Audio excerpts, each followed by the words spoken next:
कि जब ये मूवमेंट किया जाएगा तो पैदल अगर निकल रहे हैं, और महीना भी कौन सा है, मार्च का। अगर आपको थोड़ा सा आइडिया हो, जो फार्मिंग बैकग्राउंड से है उन लोगों को मालूम होगा, मार्च के महीने में जो क्रॉप होती है वो कट चुकी होती है। आइडिया है, हम होली मनाते हैं, होली के आसपास क्रॉप काट ली जाती है, यस और नो? Yes sir. है ना? सर और जब क्रॉप कट चुकी है तो उसके बाद कूलिंग ऑफ टाइम, हाँ खरीफ क्रॉप बिल्कुल ठीक है, कूलिंग ऑफ टाइम देना पड़ता है, थोड़ा 1-2 महीने के लिए फील्ड खाली छोड़ना पड़ता है। इस टाइम में फार्मर्स क्या करेंगे, खाली बैठे हुए हैं, तो गांधी जी ने वो प्रॉपर टाइम चुना कि यार अब मूवमेंट करेंगे, और गांधी जी अपने 78 फॉलोअर्स को लेके चल दिए पैदल पैदल। अब सोचो कि गांधी जी निकल रहे हैं, गांव के लोग भी क्या सोचेंगे, यार गांधी जी निकल रहे हैं, चलो अपन भी चलते हैं साथ में, कुछ नहीं तो गांधी जी से मिल ही लेंगे। और गांधी जी लाइक मोदी जी, आज के टाइम के मोदी जी की इतना बड़ा पॉलिटिकल लीडर निकल रहा है, रोड से पैदल जा रहा है, तो दुनिया तो बोलेगी ना कि यार अपन भी कुछ कंट्रीब्यूट करते हैं, चलो एक बार देख ही लेंगे, मिल ही लेंगे। और अब ऐसे भी समझो कि दूरी बहुत ज्यादा है, ऐसा नहीं कि सुबह निकले शाम को पहुंच जाएंगे, बहुत लंबी दूरी तय करने तो खाना पीना खाना होता है, बहुत सारी रिक्वायरमेंट होती है, वो कहाँ फुलफिल हो पाएगी, तो वो रास्ते में ही फुलफिल करनी है। और आज की तरह उस टाइम ऐसा तो है नहीं कि रेस्टोरेंट्स हैं, होटल है, वहां रुक जाएंगे, पब्लिक के बीच में रह रहे हैं, पब्लिक से मिलते हुए जा रहे हैं, और पब्लिक से जब मिलेंगे तो पूछे कि भाई पब्लिक की भाई क्यों निकल दिए, तो बोलेंगे कि भाई तुम्हारे लिए मूवमेंट कर रहे हैं। पब्लिक बोलेगी अच्छा हमारे लिए मूवमेंट हो रहा है, तो गांधी जी बोलेंगे या फिर उनके फॉलोअर बोलेंगे हाँ भैया तुम्हारे लिए। वो पूछेंगे किस चीज के लिए, तो बोलेंगे नमक पे टैक्स लग रहा है, उसको हटवाना है। पब्लिक बोलेगी यार नमक तो हम बहुत कम खाते हैं, तो फिर वो समझाएंगे कि नहीं भाई कम खाते हो लेकिन टैक्स देना पड़ रहा है ना। और एक कॉन्सेप्ट आपको मालूम होगा, नमक हलाली करना, या फिर नमक तो हम खुद का खाते हैं तो हमें दूसरे को टैक्स नहीं देना चाहिए।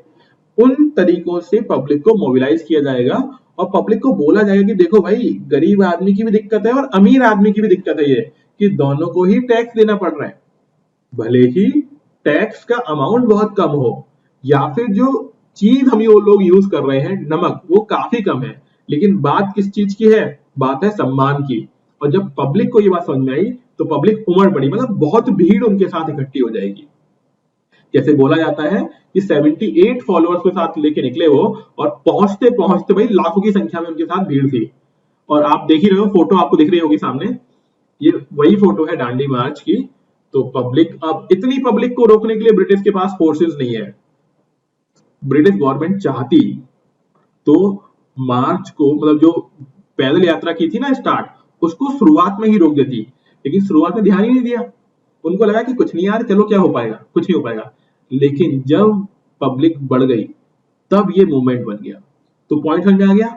और नमक को ही क्यों चुना, तो मैं बता चुका हूं आपको कि नमक चाहे रिच हो या पुअर हो, दोनों ही लोग या फिर दोनों ही टाइप के लोग एक limited amount of quantity he consume करते हैं, उससे ज्यादा, हाँ इसेंशियल तो है ही, बिल्कुल इसेंशियल तो है ही, लेकिन ऐसा बिल्कुल भी नहीं है कि कोई रिच है तो ज्यादा कंज्यूम कर लेगा और पुअर है तो वो कम कंज्यूम कर रहा है।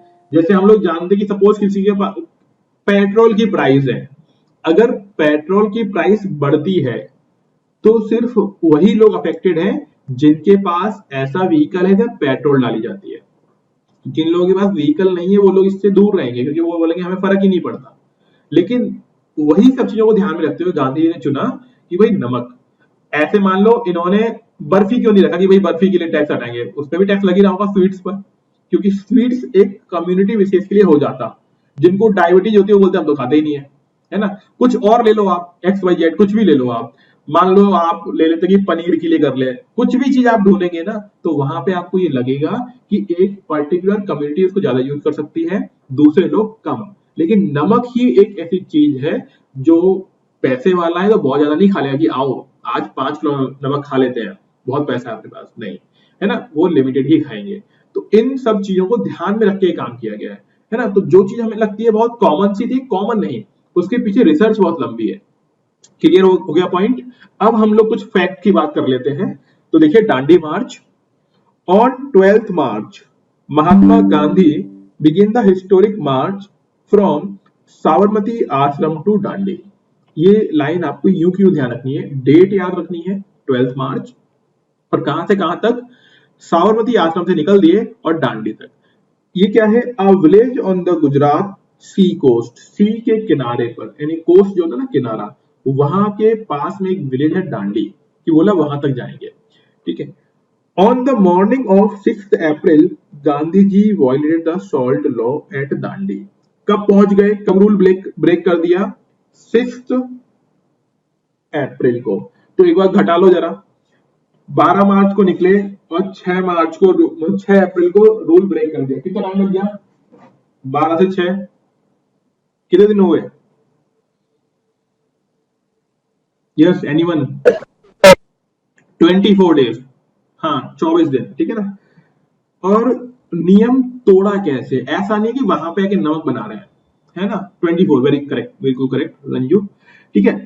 अब ये अभी हम बात करेंगे, थोड़ा इसको देख लेते हैं पहले। तो हुआ क्या, इन्होंने बोला कि बस वहां पे कोस्ट पर पहुंचे, अपने हाथ में एक मुट्ठी भर नमक उठाया, है ना, और बोल दिया कि देखो बस मैंने नमक बना लिया यहाँ पे और किसी से पूछा नहीं, है ना, ब्रिटिश गवर्नमेंट से परमिशन नहीं ली और अब मैं अपने हिसाब से इसको यूज करूंगा।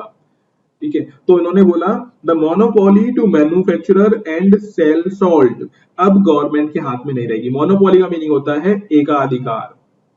एकाधिकार का मतलब होता है कि उनके अलावा कोई और बेच नहीं सकता। और अब उन्होंने बोल दिया कि कोई भी सॉल्ट के ऊपर टैक्स नहीं देगा। ठीक है। और यहां से ही बोल दिया गया कि अब स्टार्ट होता है सिविल डिसओबीडिएंट मूवमेंट। कैसे? कि ब्रिटिश गवर्नमेंट बोल रही है टैक्स दो, हम नहीं देंगे, और हम नहीं देंगे तो हमने क्या कर दिया? डिसओबे कर दिया।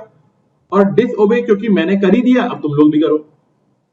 तो यहां से क्या होगा, हर एक इंसान डिसओबे करना स्टार्ट कर देगा। इसका एक लाइव एग्जांपल देता हूं, आप लोगों ने देखा भी होगा कि एक बार मोदी जी ने बोला था कि मैं चौकीदार, है ना, एक वो डायलॉग चला था कि चौकीदार, मैं चौकीदार, फिर चला था चौकीदार चोर है।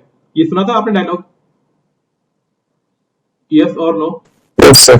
सभी ने सुना होगा, आई होप, है ना। जैसे ही मोदी जी ने बोला कि मैं चौकीदार, तो अगर आपने ध्यान दिया हो, जितने भी बड़े बड़े पॉलिटिशियन थे, उनके ट्विटर हैंडल पे हर किसी ने अपने आप के नाम के आगे लगा दिया कि मैं भी चौकीदार, मैं भी चौकीदार, है ना। तो हर किसी ने लगा दिया। इसका मतलब क्या है कि जब एक बड़ा पॉलिटिकल लीडर कोई काम करता है तो उसके फॉलोअर्स उसी चीज को फॉलो कर रहे होते हैं। और यहां पर भी क्या होगा, जैसे ही महात्मा गांधी जी ने एक पर्टिकुलर जगह पर जाकर सॉल्ट रूल को ब्रेक किया, पूरी कंट्री में मूवमेंट स्टार्ट हो गया। और आपको मालूम ही है हमारे पास कोस्ट बहुत सारा है ना, बॉम्बे में है, चेन्नई में है, हर जगह पे जितने भी पॉलिटिकल लीडर्स थे, उन्होंने सभी ने अपने अपने नियरेस्ट कोस्ट पर जा जाके सॉल्ट रूल को ब्रेक करना स्टार्ट कर दिया। इसी को बोला गया है प्रोग्राम एंड द मूवमेंट। कि